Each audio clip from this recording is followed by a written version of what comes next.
Hebreos capítulo 6. Y el texto a considerar en esta mañana son los versículos 4 al 8. 4 al 8. Y le doy lectura en el nombre del Señor. Dice: porque es imposible que los que una vez fueron iluminados y gustaron del don celestial y fueron hechos partícipes del Espíritu Santo, y asimismo gustaron de la buena palabra de Dios y los poderes del siglo venidero, y recayeron, sean otra vez renovados para arrepentimiento, crucificando de nuevo para sí mismo al Hijo de Dios y exponiéndole a vituperio. Porque la tierra que bebe la lluvia que muchas veces cae sobre ella y produce hierba provechosa a aquellos por los cuales es labrada, recibe bendición de Dios.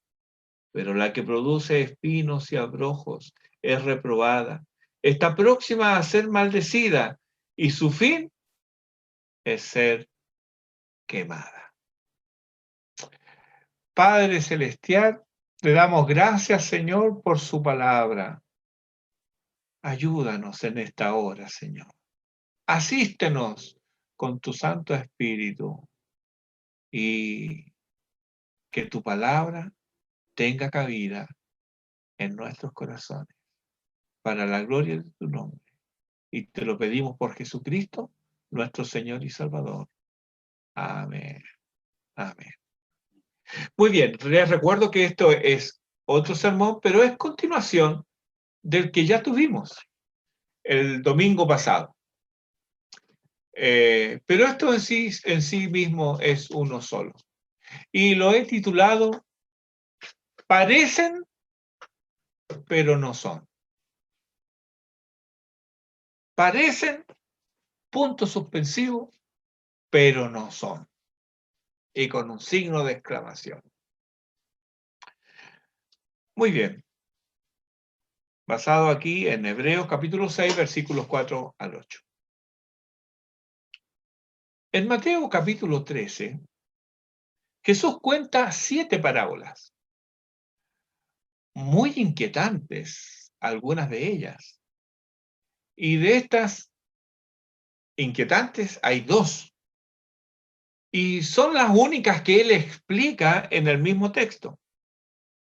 Una es la parábola del sembrador y la otra es la parábola del trigo y la cizaña. Entre otras cosas, ambas nos hablan de terrenos mixtos. Una de terrenos infructuosos y la otra de fruto no sembrado. La cizaña se parece al trigo y solo se descubre su naturaleza cuando asoma el fruto y no podemos arrancarla del campo. El versículo 29 de Mateo 13 dice: no sea que al arrancar la cizaña, arranquéis también con ella el trigo. La razón de esto es porque las raíces de la cizaña están entrelazadas con las raíces del trigo. Entonces, si usted quiere arrancar solo la cizaña, va a arrancar también el trigo. Por eso es que deben quedar juntas, el trigo y la cizaña. Pero la cizaña no cambia su naturaleza y se convierte en trigo. La cizaña sigue siendo cizaña. Aunque va a recibir los mismos cuidados y los mismos nutrientes que va a recibir el trigo. Pero viene la cosecha. Y dice el versículo 41 del capítulo 13 de Mateo: enviará el Hijo del Hombre a sus ángeles y recogerá de su reino a todos los que sirven de tropiezo y a los que hacen iniquidad, y los echará en el horno de fuego. Nota, mi hermano, aquí, que estos salen de su reino. Dice, recogerá de su reino a todos los que sirven de tropiezo y a los que hacen iniquidad, de su reino. Y estos son sacados y puestos aparte para ser quemados. Una distinción parecida nos hace Pablo en Romanos capítulo 9, en los versículos 6 y 7, donde nos dice, porque no todos los que descienden de Israel son israelitas, ni por ser descendientes de Abraham son todos hijos. Lo cierto, lo normal y ordinario es encontrar en cada congregación de creyentes a quienes no lo son. Tal como una bicicleta puede estar años en un garage y por ello no se convierte en automóvil, ¿verdad? Sigue siendo bicicleta.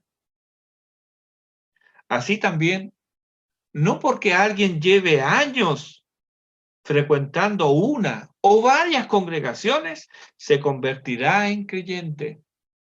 Pues el cambio de naturaleza no lo da el lugar donde está o la compañía del cual se rodea, sino que la nueva vida solo la da Cristo por medio del Evangelio.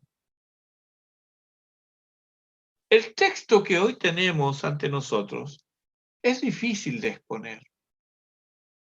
Muchos han tropezado en él y han llegado a conclusiones que o ignoran o contradicen otros textos de las Escrituras. Hay quienes han concluido que estos textos prueban que es posible perder la salvación, pero aunque enseñan esto, guardan silencio sobre lo que el mismo texto dice respecto de no poder recuperarla jamás. Ellos enseñan, este texto prueba que la salvación se pierde, pero si es así, entonces el mismo texto dice que quien la perdió no puede jamás recuperarla. El versículo 4 de Hebreos 6 que leímos recién dice que es imposible. Imposible. Y quienes sostienen lo primero, que la salvación se pierde, y aquí tenemos a los católicos romanos y también tenemos a los arminianos, ellos, aunque creen esto, no creen lo segundo. No creen que la salvación no se puede recuperar. Ambos creen que si la salvación se pierde, esta se puede recuperar. ¿Cómo llegan a esta conclusión? A la conclusión de que estos son salvos, de los que habla aquí este versículo. Bueno, llegan a esta conclusión porque creen que los dones que aparecen aquí en el versículo 4 y versículo 5, recuerde que don es un regalo, es un obsequio que Dios da de pura gracia. Y aparecen 5 aquí en estos dos versículos. Y creen que estos son propios de los creyentes. Pero, aunque ciertamente se aplican a los creyentes, no vamos a desconocer eso, porque por ejemplo en el capítulo 2, versículo 9, nos habla de gustar, y ahí está obviamente referido a un creyente, porque está relacionado con Jesucristo. En el capítulo 10, versículo 32, nos habla también de iluminados, y esto nos habla efectivamente de creyentes. Y en el capítulo 12, versículo 8, nos habla de ser partícipes, y también el contexto de ese versículo habla de que son creyentes. Sin embargo, hermanos, no son exclusivos de ellos, como veremos. No es que esto sea algo exclusivo de los creyentes. Diremos más bien que son dones derramados sobre un grupo heterogéneo, tal cual como el sol o la lluvia, que disfruta o que beneficia a todos sin distinción de cualidad moral entre unos y otros. Veamos entonces a qué corresponde esta imposibilidad del versículo 4. Pero antes vamos a examinar los 5 dones que aparecen en los versículos 4 y 5. En este sentido, hermano, nos va a ayudar grandemente el texto que está ahí en Nehemías, en el capítulo 9. Si es posible, busquen su Biblia o anoten Nehemías capítulo 9 y especialmente en los versículos 10 al 20. Porque en este texto se relata la bondad de Dios para con un pueblo que en su mayoría fue rebelde a la voz de Dios. Y por lo tanto, en palabras del autor de Hebreos, se endurecieron, fueron incrédulos y no entraron en el reposo prometido. Veamos entonces el primer don que nos aparece aquí en el versículo 4. Nos dice, una vez fueron iluminados. Una vez fueron iluminados. Esta misma expresión, iluminados, como ya lo he dicho antes, aparece en Hebreos capítulo 10, versículo 26, pero ahí ha sido traducido de una manera distinta, porque ahí dice conocimiento de la verdad. La iluminación nos parece, por cierto, que es llegar a un cierto conocimiento de la verdad. En Isaías capítulo 9, versículo 2, dice el profeta, el pueblo que andaba en tinieblas vio gran luz. Los que moraban en tierra de sombra de muerte, luz resplandeció sobre ellos. Fueron iluminados. Esto se cumplió en el comienzo del ministerio de Jesús, según vemos en Mateo capítulo 4, los versículos 12 al 17. Ahí relata el principio, Mateo relata el principio del ministerio de Jesús. Y dice, para que se cumpliera lo dicho por el profeta. Y cita este texto. Ahora bien, hermanos, ¿significa esto que todos los que fueron beneficiados con esa luz la recibieron? No. Marcos, capítulo 6, versículo 3, dice que se escandalizaban de él. En el versículo 6 del mismo capítulo, dice que Jesús estaba asombrado de la incredulidad de ellos. Recibieron luz,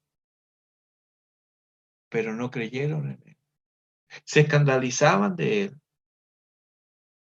En Lucas capítulo 4, versículo 28, dice que ellos se llenaron de ira.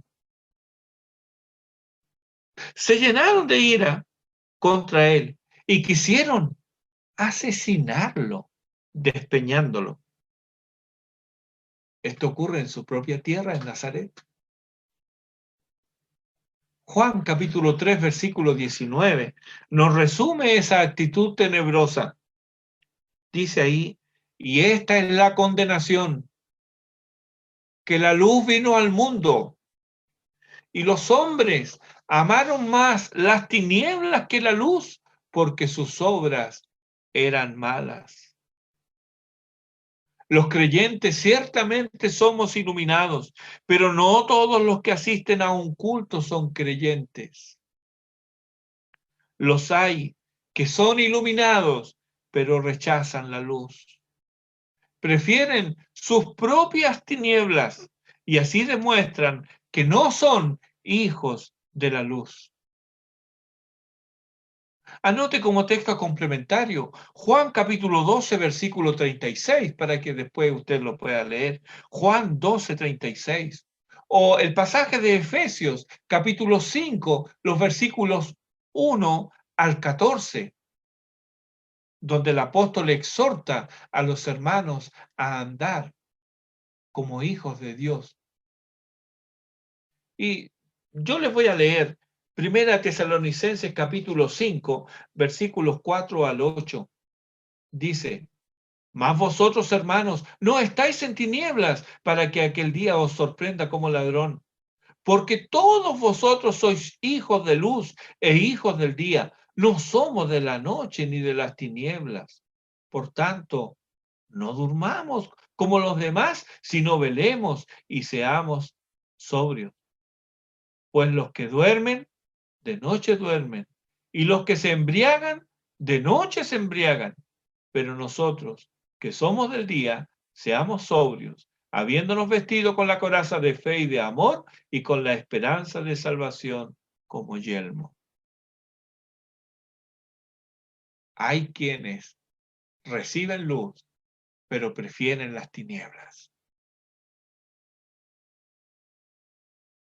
Veamos el segundo don. Dice, gustaron del don celestial. Estamos en Hebreos capítulo 6, versículo 4. Gustaron del don celestial. Gustar, como usted bien sabe, no es necesariamente comer. A veces esto significa solamente probar. Y hay cosas que probamos y terminamos rechazándolas. No las comemos o no las tomamos. Alguien nos dice alguna vez, nos presenta algo como muy, ahora que tenemos hermanos de distintas latitudes, hemos conocido comidas y bebidas que nunca en nuestra vida habíamos probado. Entonces alguien nos dice, ¿gusta? Y uno, bueno, prueba un poquito. Y a veces, claro, a veces rico. Pero otras veces no tenemos un paladar acostumbrado a eso y lo rechazamos. Lo mismo le pasa a ellos con nosotros. Gustar no es comer. Nehemías capítulo 9, versículo 15 dice, les diste pan del cielo en su hambre. Y Jesús se identificó con ese pan. En Juan capítulo 6, versículo 51, él dice, yo soy el pan vivo que descendió del cielo. Si alguno comiere de este pan, vivirá para siempre. Y el pan que yo le daré es mi carne, la cual yo daré por la vida del mundo. Comer este pan, dice el texto, es tener vida eterna, pero no todos la tienen, porque no todos la comen. Y esto es para cualquiera, pero los hay que rechazan este pan. ¿Cuántos hay, hermanos, que participan en los cultos, que hacen confesión de fe, que son bautizados, participan de la cena del Señor y no se han alimentado del pan vivo que descendió del cielo? Los hay. Demas llegó a acompañar al mismo Pablo en su labor misionera, pero al final Dios muestra de que no poseía la vida eterna. Pues en 2 Timoteo capítulo 4, versículo 10, Pablo se lamenta diciendo, Demas me ha desamparado amando este mundo. Él no amaba a Dios. Aunque se mostró un colaborador de Pablo, por lo que leemos en Filipenses capítulo 1, versículo 24, donde Pablo lo nombra Demas, mi colaborador. O sea, por un largo tiempo, él fue un colaborador de Pablo. Él gustó el don celestial, pero siempre amó al mundo.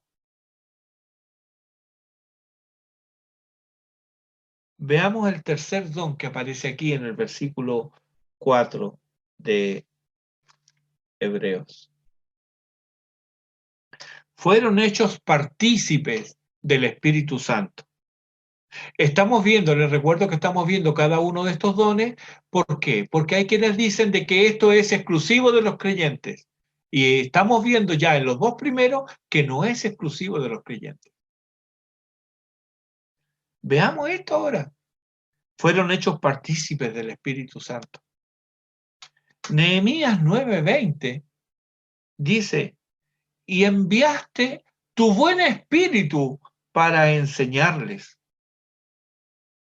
Otra vez, aquí tenemos una demostración de la bondad de Dios, que no distingue entre creyentes y no creyentes.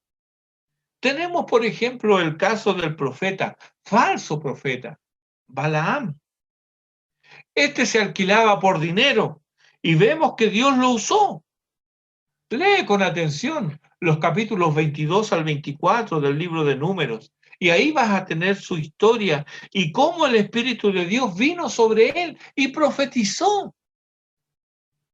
Judas, en el versículo 11, lo pone entre dos almas impías. Pone a Balaam entre Caín y Coré. También tenemos a Saúl profetizando en Primera de Samuel capítulo 10, versículo 10, cuando el Espíritu de Dios vino sobre él con poder. Sin embargo, él fue desechado por Dios por desobediente, rebelde e idólatra. Y ahí lo tienes en Primera de Samuel capítulo 15, los versículos 22 y 23. Cuando pensamos en Judas, inmediatamente nos viene a la mente un hombre traidor. Y tal es así que hoy lo usamos para designar a cualquiera que actúa de esa manera. Y decimos, es un Judas. Todo el mundo entiende qué es lo que queremos decir, ¿verdad? Ha quedado como un sinónimo. Judas, traidor. Sin embargo, hermanos, él fue uno de los 12 a quienes se le dio autoridad sobre los espíritus inmundos para que los echasen fuera y para sanar toda enfermedad y toda dolencia. Mateo capítulo 10, versículo 1 y versículo 18. Judas tenía poder y autoridad dada por Jesucristo para echar fuera demonios, para sanar toda enfermedad y toda dolencia. Que este poder venía del Espíritu de Dios nos queda más claro por las palabras de Jesús en Mateo capítulo 12, versículo 28. La congregación en el desierto, que es el ejemplo que saca a relucir el autor de Hebreos, recuerda cuando hablamos en los capítulos 5 y citamos pasajes de Hebreos 4 y Hebreos 3. Se nos cita en 3 oportunidades esta congregación en el desierto. Bueno, esta congregación en el desierto que saca a relucir el autor de Hebreos. Las vidas de Balaam, de Saúl y de Judas nos hablan de hombres réprobos que fueron hechos partícipes del Espíritu Santo. Y si nos quedara alguna duda respecto de esto, pídele al Señor que abra tus ojos y tu entendimiento al leer Mateo capítulo 7, versículos 22 y 23, que leo a continuación. Muchos me dirán en aquel día, Señor, Señor, ¿no profetizamos en tu nombre? Y en tu nombre echamos fuera demonios, y en tu nombre hicimos muchos milagros. Entonces les declararé, nunca os conocí. Apartaos de mí, hacedores de maldad.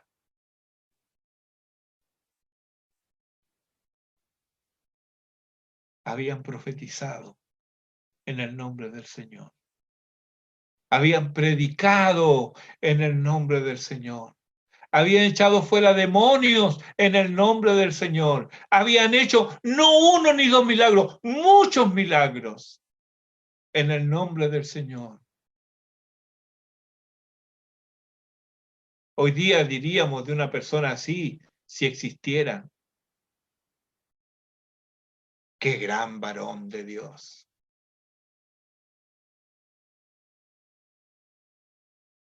Nunca os conocí.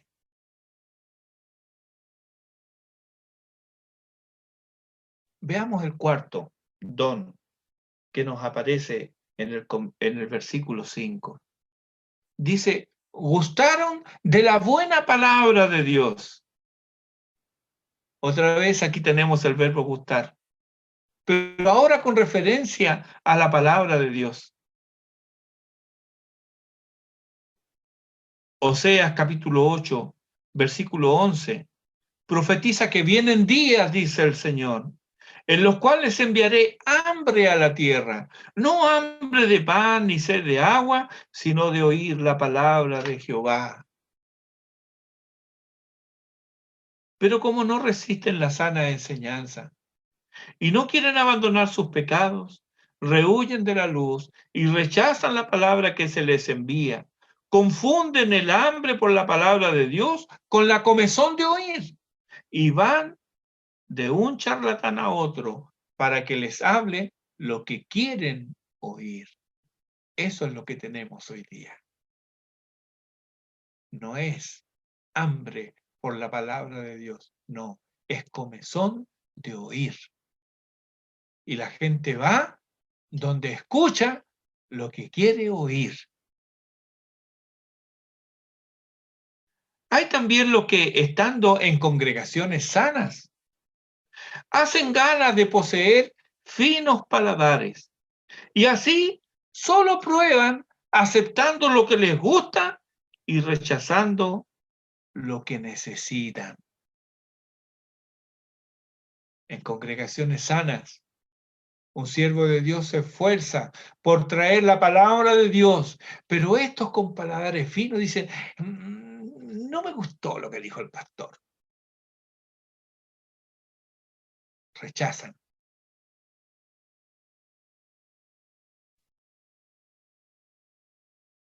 Sin embargo, dice la palabra del Señor en Proverbios capítulo 30, versículo 5, toda palabra de Dios es limpia. Y así nos recuerda Nehemías capítulo 9, versículo 13. Nos dice, y sobre el monte de Sinaí descendiste y hablaste con ellos desde el cielo y les diste juicios rectos, leyes verdaderas y estatutos y mandamientos buenos. Oyeron por años la buena palabra de Dios. Pero dice Hebreos capítulo 4, versículo 2, pero no les aprovechó el oír la palabra por no ir acompañada de fe en los que la oyeron. Entonces, hermanos, no se trata solo de oír. No se trata de deleitarse oyendo. Lucas 6:47 dice Jesús, el que oye mi palabra y las hace. En Juan 5:24 dice otra vez el Señor, el que oye mi palabra y cree al que me envió. En Efesios capítulo 1, versículo 13 dice, habiendo oído la palabra de verdad y habiendo creído en él. No es solo oír. Te puede gustar determinada predicación y hasta puedes emocionarte escuchando. Pueden correr tus lágrimas por tus mejillas escuchando un mensaje. Pero si no crees, si no obedeces, solo resultará en tu ruina y caída fatal y final. Ezequiel, capítulo 33, versículo 31, le dice Dios al profeta, mira, y vendrán a ti como viene el pueblo, y estarán delante de ti como pueblo mío, y oirán tus palabras. ¡Ah, qué bien! Escucharon la palabra del Señor, y oirán tus palabras, y no las pondrán por obra. ¿Eres tú de eso? Soy yo de eso que me deleito oyendo la palabra de Dios, pero no obedeciéndola. Te gozas con la palabra de Dios, pero vas tras los antojos de tu corazón. Ah, hermano, que de nosotros se diga lo de Jeremías 15:16. Fueron halladas tus palabras y yo las comí. Fueron halladas tus palabras y yo las comí. Y tu palabra me fue por gozo y por alegría a mi corazón, porque tu nombre se invocó sobre mí, oh Jehová, Dios de los ejércitos. Eso es comer la palabra del Señor. No es un mero oír. Veamos el segundo don que nos aparece, el último que nos aparece aquí en el versículo 5 de Hebreos 6. Dice, y los poderes del siglo venidero. Otra vez tenemos aquí algo característico de la congregación en el desierto y que también la recuerda Nehemías capítulo 9, los versículos 10 y 11. Dice ahí, e hiciste grandes señales y maravillas. Y también dice, dividiste el mar delante de ellos. Imagínense. Ayer hablaba con un hermano y él me decía, he estado leyendo de nuevo Éxodo y veo todas esas cosas que Dios hizo. Y él llegaba a una conclusión. Dice, nosotros somos parecidos a ellos. Vemos por doquier la mano de Dios obrar, pero muchas veces eso no mueve nuestras voluntades a obedecer. Recordemos una vez más el mandato de Jesús a los discípulos. En Mateo capítulo 10, versículos 7 y 8, dice, y yendo, predicad, diciendo, el reino de los cielos se ha acercado. Sanad enfermos, limpiad leprosos, resucitad muertos, echad fuera demonios. De gracia recibisteis, dad de gracias. Ellos, los discípulos, de pura gracia recibieron estos dones y poderes y fueron mandatados a usarlos. Pues bien, entre ellos estaba Judas, quien también recibió de gracia estos poderes y los ejerció de gracias. Y ya mencionamos Mateo 7, 22 y 23. No profetizamos en tu nombre, no echamos milagros en tu nombre, no echamos demonios, no hicimos muchos milagros en tu nombre. Así que no nos equivoquemos, hermanos. La posesión de un don no indica necesariamente que se esté en posesión de la vida eterna. Puedes predicar, echar fuera demonios y hacer milagros y aún así ir camino a la perdición para encontrarte con Balaam, con Caín, con Saúl, con Judas y tantos otros. Hemos visto entonces que estas 5 características descritas en los versículos 4 y 5 de Hebreos 6 no son exclusivas de creyentes solamente. Dios, en su gracia y sabiduría, los otorga según sus santos propósitos y para la gloria suya. Pero, ¿por qué es imposible para estos que no son creyentes y han gozado de estos bienes volverse a Dios y arrepentirse? Hermanos, esto es la apostasía. Apostasía significa volver la espalda a una verdad que antes se conocía. Y esta, dice Kistemaker, no acontece de un modo repentino e inesperado. Es más bien parte de un proceso gradual, una declinación que lleva de la incredulidad a la desobediencia, de la desobediencia a la rebeldía y de la rebeldía a la apostasía. ¿Cómo comienza? Con incredulidad. ¿Cómo sigue? ¿Cómo se manifiesta la incredulidad? Con desobediencia. Esta es la advertencia que da el autor de Hebreos en el capítulo 3, versículos 12 y 13. Léela como que está dirigida a nosotros. Mirad, hermanos, que no haya en ninguno de vosotros corazón malo de incredulidad para apartarse del Dios vivo. Antes, exhortaos los unos a los otros cada día, entre tanto que se dice hoy, para que ninguno de vosotros se endurezca por el engaño del pecado.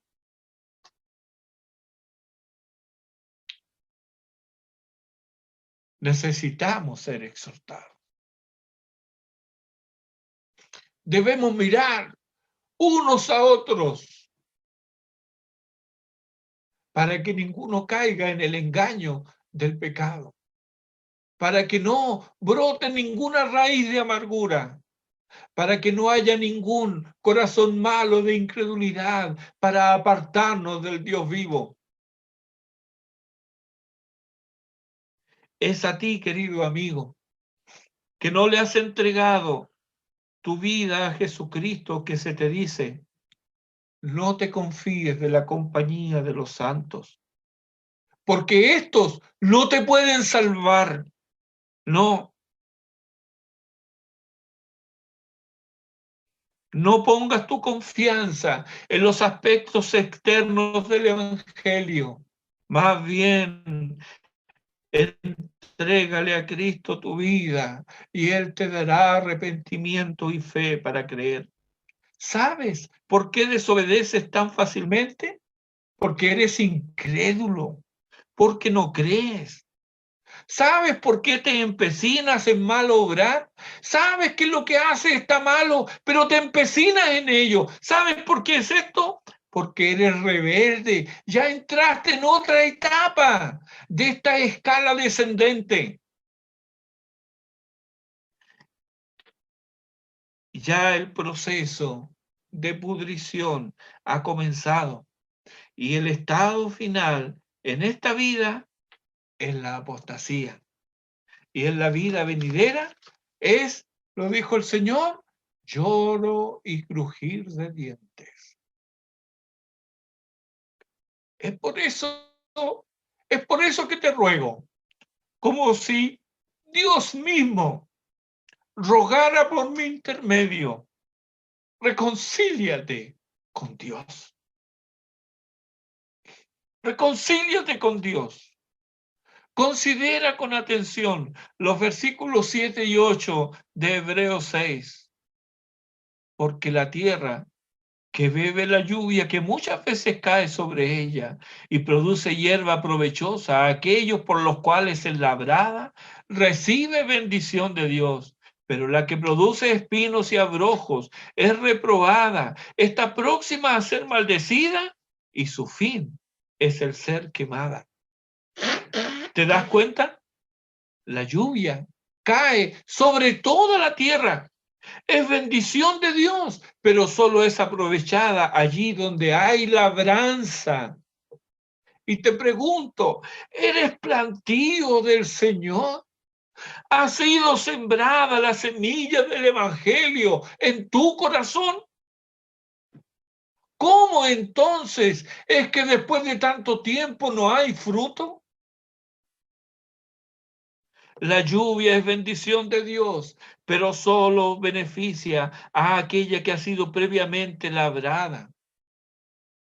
La otra, el yermo inútil, quedará como lo que es, un terreno baldío, un yermo inútil, hogar de escorpiones y serpientes, y que solo da de sí espinos y abrojos, la cual, dice nuestro texto, es reprobada, está próxima a ser maldecida y su fin es ser quemada. Mientras persistas en la incredulidad, es imposible que te vuelvas a Dios. Puedes oír por 40 años la palabra de Dios. Puedes ver por 40 años las maravillas y prodigios de Dios. Puedes experimentar por toda la vida la bendición de Dios sobre tu vida y sobre tu familia, tal como pasó con Israel en el desierto. Y aún así, divagar en tu corazón sin conocer el camino del Señor, apartado del Dios vivo y lleno de incredulidad.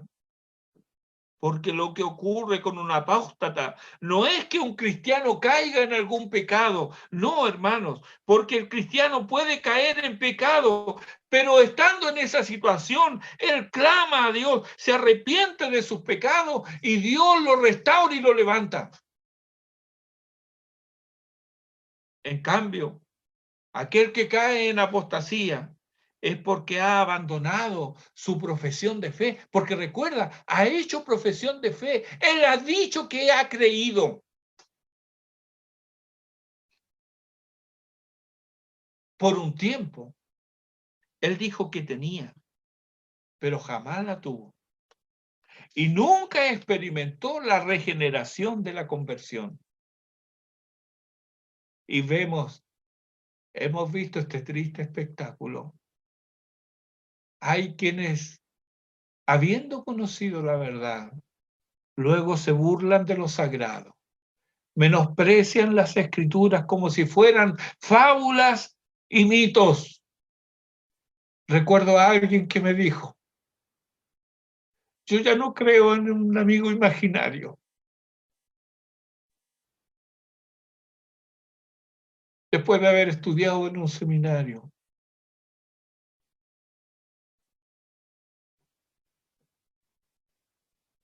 Dios los libre. Se burlan de lo sagrado, menosprecian las escrituras como si fueran fábulas y mitos. Nombran a Dios y a Jesucristo en frases donde hay lenguaje procaz, vulgar y grosero. Y se deleitan ahora en ridiculizar a los fieles. Y al ser así, alejan de sí lo único que los puede salvar. La incredulidad ha llenado su corazón al punto que la fe ya no tiene cabida en él. Las escrituras no ofrecen ninguna esperanza para tal estado. Vemos entonces que este pasaje no habla de un salvo que pierde su salvación, porque tal idea es ajena a las escrituras. Bástenos a este respecto las palabras de Jesús en Mateo capítulo 10, versículos 27 al 29, donde dice, mis ovejas oyen mi voz y yo las conozco y me siguen y yo les doy vida eterna y no perecerán jamás, ni nadie las arrebatará de mi mano. Mi Padre que me las dio es mayor que todos y nadie las puede arrebatar de las manos de mi Padre. La respuesta del Señor a los reclamos de sus supuestos seguidores es clara. Ellos alegaban haber hecho cosas en su nombre. Sin embargo, Jesús no desmiente lo que ellos hicieron. Jesús no le dice, no, ¿cuándo ustedes predicaron en mi nombre? ¿Qué? ¿Echaron fuera el demonio en mi nombre? No, imaginaciones suyas. No, no les dice eso. No desconoce la predicación en su nombre, el echar fuera demonios en su nombre, ni el hacer muchos milagros en su nombre. Jesús los desconoce a ellos. Nunca os conocí. No les dice, sí, yo me acuerdo de ustedes, pero ustedes se apartaron. Ustedes se fueron por otro camino y por eso que ahora no los puedo aceptar. No, no les dice así. Nunca os conocí. No te pregunto si conoces a Dios. No te pregunto si conoces de Dios, si conoces de doctrina o si conoces de liturgia piadosa. No te pregunto esas cosas. Te pregunto, ¿Te conoce Dios? ¿Te conoce Dios? No te pregunto con qué denominación te identificas. ¿Cuáles son los ritos que observas? ¿Qué hábitos piadosos tienes? ¿Cuánto tiempo conoces el Evangelio? ¿O si asistes a una casa de oración? No te pregunto esas cosas. Te pregunto, ¿te conoce Dios? ¿Has experimentado la regeneración? ¿Te has convertido? Te suplico, no des descanso a tu alma hasta haber resuelto estas cosas. Que Dios nos asista en su gracia. Oremos.